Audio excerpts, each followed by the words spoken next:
friends, welcome to Gyan Gurukul classes. Today we will learn about something very interesting, and the concept is called ridge lines. Okay, this concept is related with production and basically isoquants, right? So in case of isoquants, okay, there is a particular portion within which the producer is going to choose a bundle. Okay, within which the producer is going to choose a bundle, right? Now how can that particular range is decide, and it is this particular range is basically decided by something called ridge line. Okay, it is called ridge line, right? RIDGE.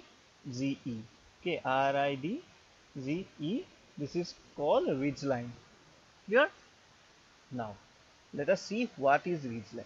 Okay, so basically ridge line are nothing but the locus of all the points in a family of isoquants, okay, where the marginal product of a particular factor, okay, where the marginal product of say labor is equal to 0, okay, where marginal product of a particular factor is 0. Okay, so in every isoquant we will get two particular points where marginal product of labor is 0, and another one where marginal product of capital is 0. Okay, in each of the isoquants we will get two particular points where at one point marginal product of labor is 0, and at one point marginal product of capital is 0. Clear?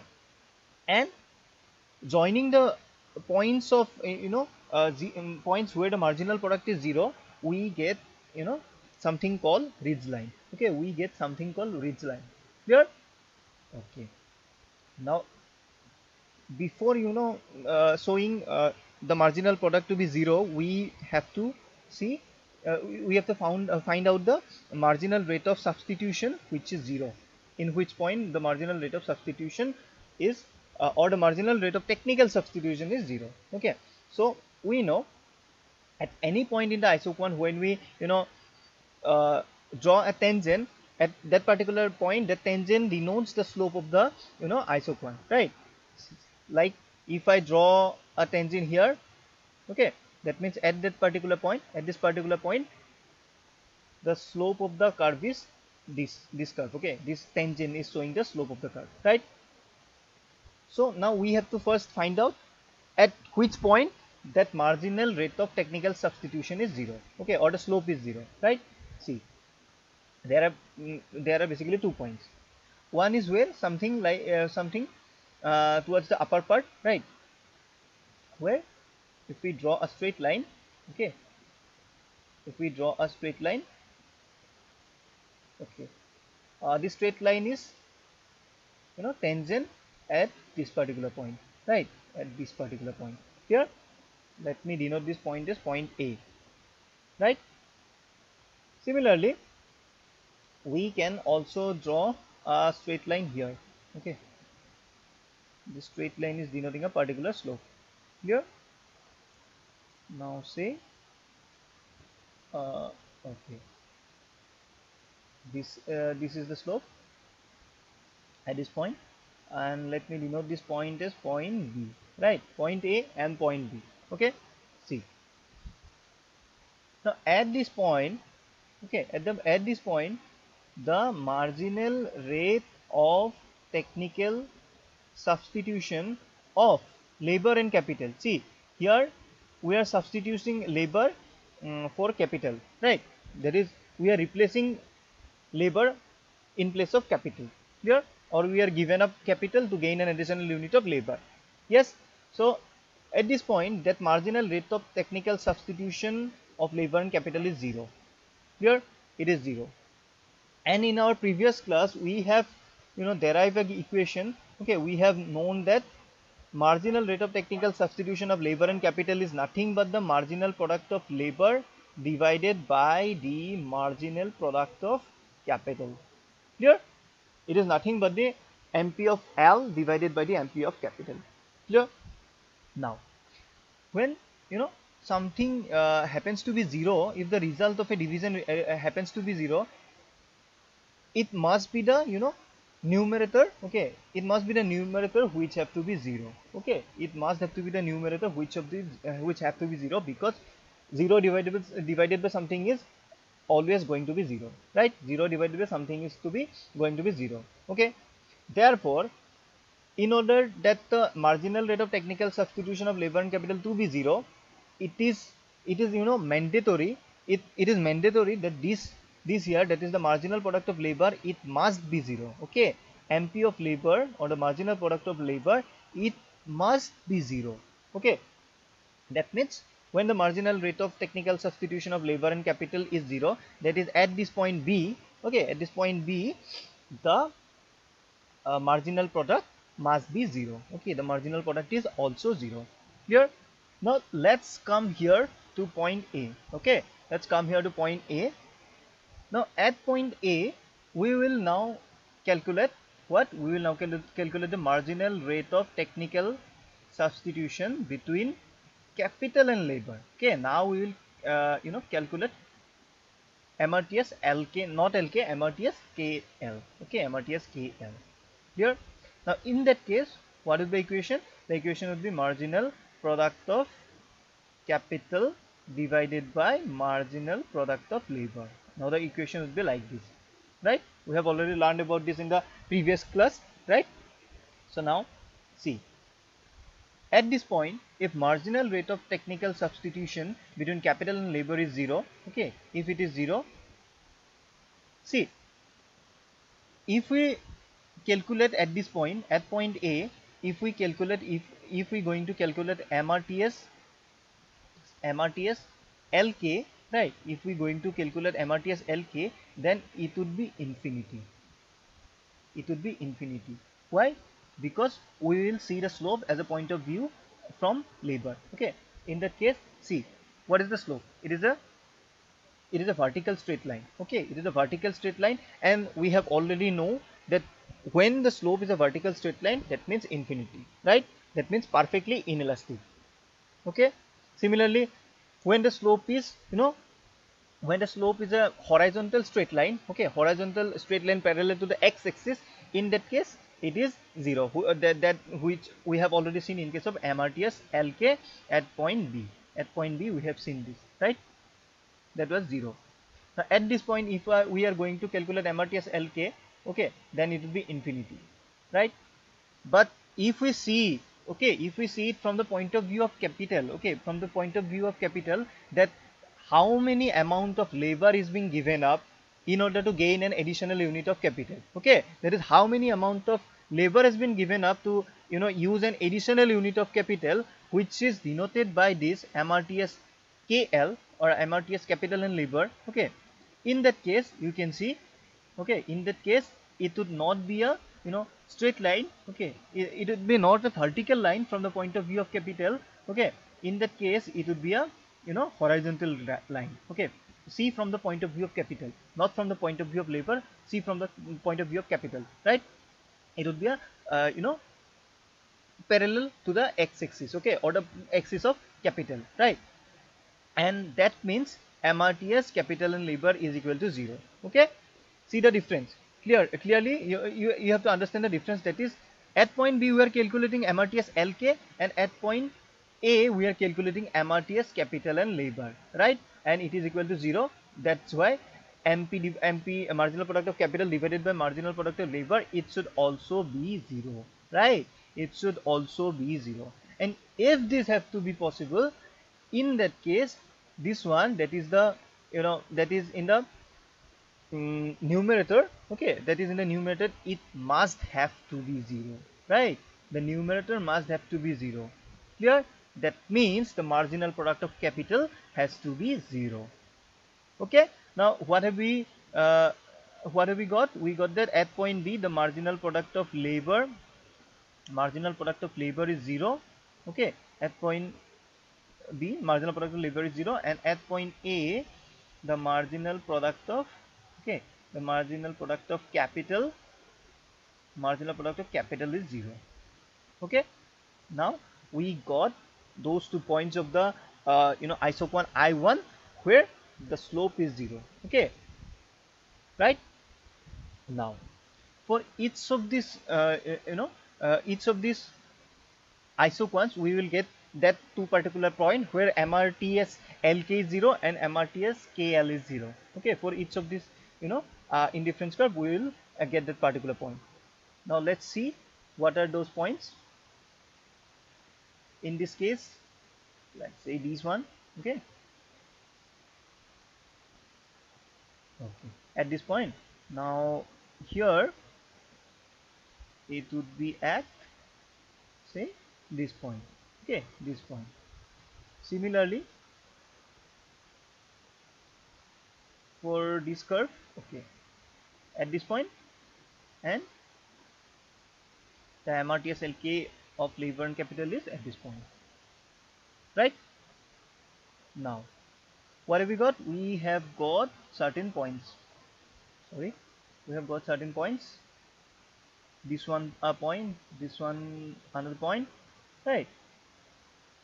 So from all the three iso points, we have got all the points where the marginal rate of technical substitution between labor and capital and the marginal rate of technical substitution between capital and labor is 0, right? And all these points, remember, at all these points the marginal product of labor is 0 and marginal product of capital is 0. That means, see, in all the 3 points, that is B, and let me denote it as D, and this one is F. Okay, B, D, F, and here A, C, and E. A, C, and E. Remember, at point A, okay, at point A, point C, and at point E, in all these 3 points, okay, in all these 3 points, if you calculate the marginal product of capital, then the marginal product of capital is going to be 0, right? It is going to be 0 at all the 3 points A, C, and E. Clear? And likewise at the points B, D, and F. Okay, B, D, and F, at these 3 points, the marginal product of labor, okay, the marginal product of the other factor, that is labor, it is going to be 0, right? It is going to be 0. So when we join the points where marginal product of labor is 0, right? When we join those points, then we got a curve like this. Okay, we will get a curve like this one point, then let us join this point with D, and then with with point F, okay, and then it will go something like this, right? Now this curve, okay, this is called lower ridge line. Okay, this is called lower ridge line.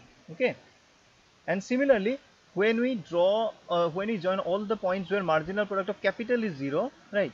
When we join all the points where marginal product of capital is 0, it would look something like this. Okay, now this is called, this very curve is called upper, okay, it is called upper ridge line, right? So what have we got? We got a lower ridge line and a upper ridge line, right? The lower ridge line have joined all the points, or it is the locus of those points where the marginal product of labor is 0, right? Similarly, in the upper ridge line, we have got all the points, we have got all, which is the locus of all the points where the marginal product of capital is 0. Okay, where the marginal product of capital is 0. Now we will look at something very interesting, or we will look at where the producer actually produces within the, isoquant. Okay, within in an isoquant, the range where the producer actually produces. Okay, we'll look at this. So let me clear some space here first.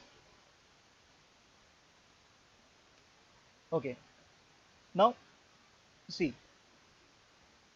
within this range, that is between point A and point B, right? Between this point A and point B, as we moving downward from point A to point B, the marginal product of labor, okay, the marginal product of labor is decreasing, right?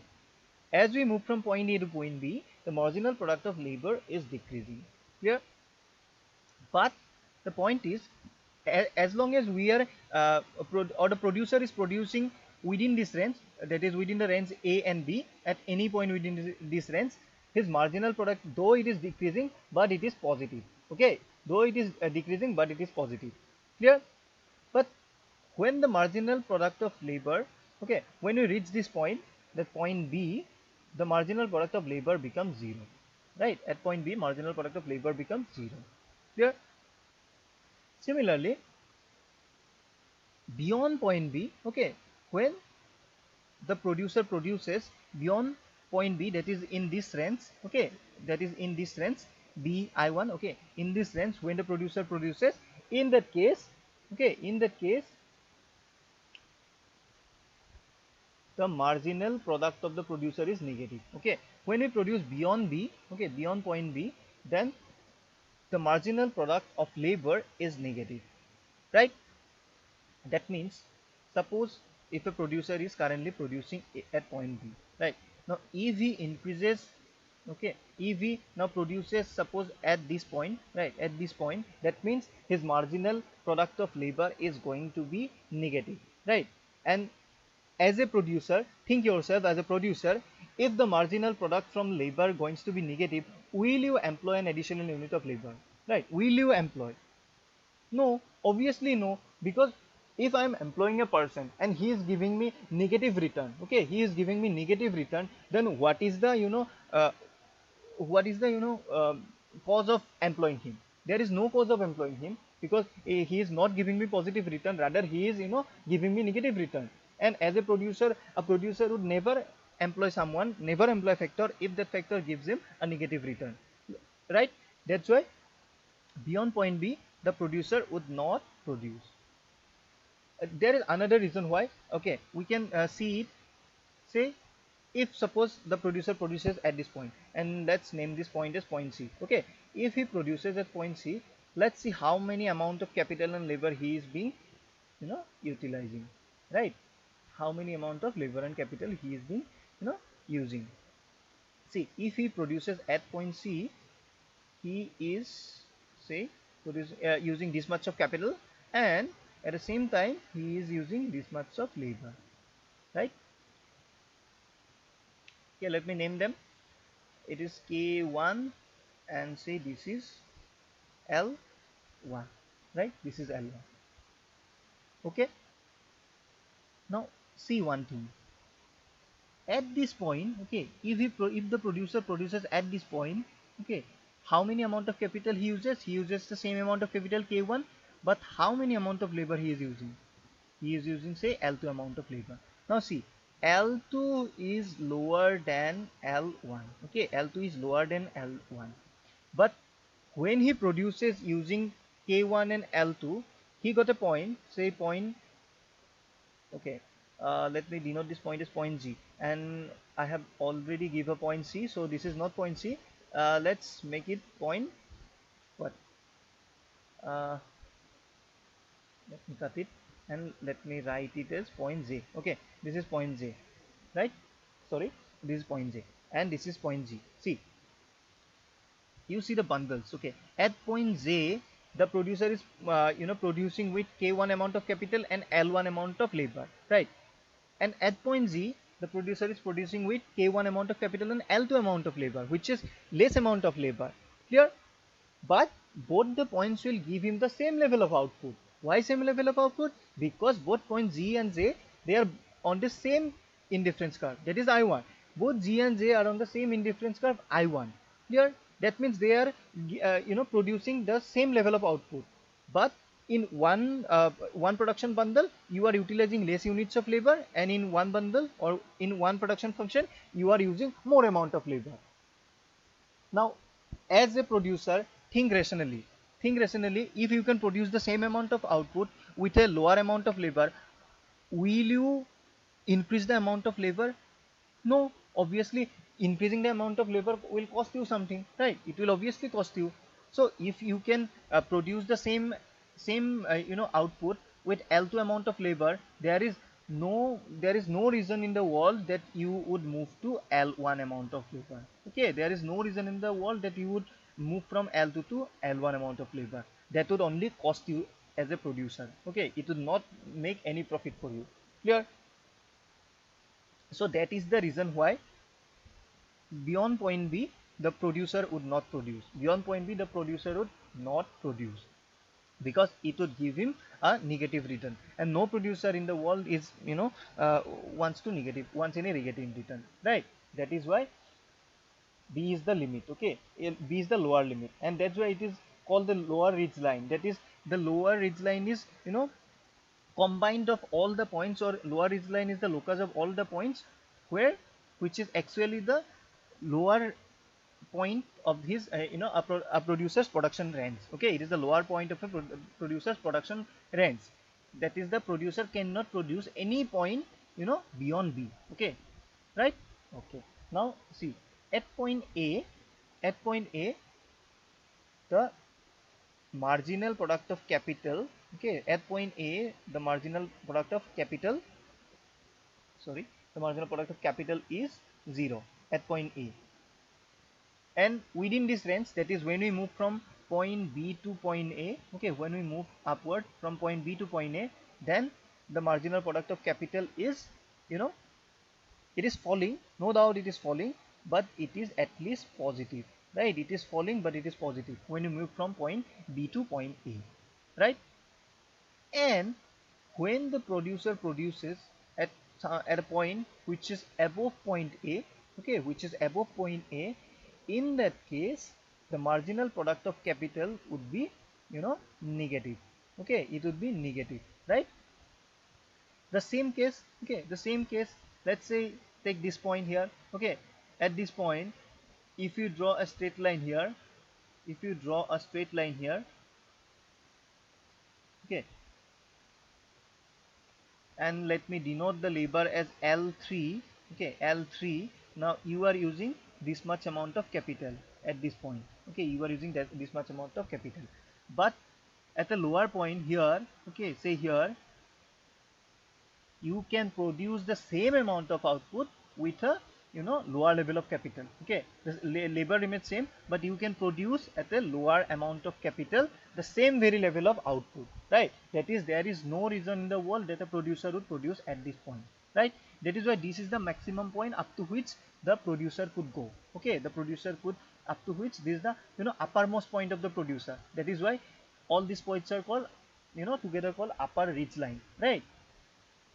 Okay, and therefore in any point beyond beyond point b, okay, or any point beyond point a, right, they are representing inferior production function, or they are representing some very inferior production bundles of production bundles of the labor and capital, or the two factors of production, right?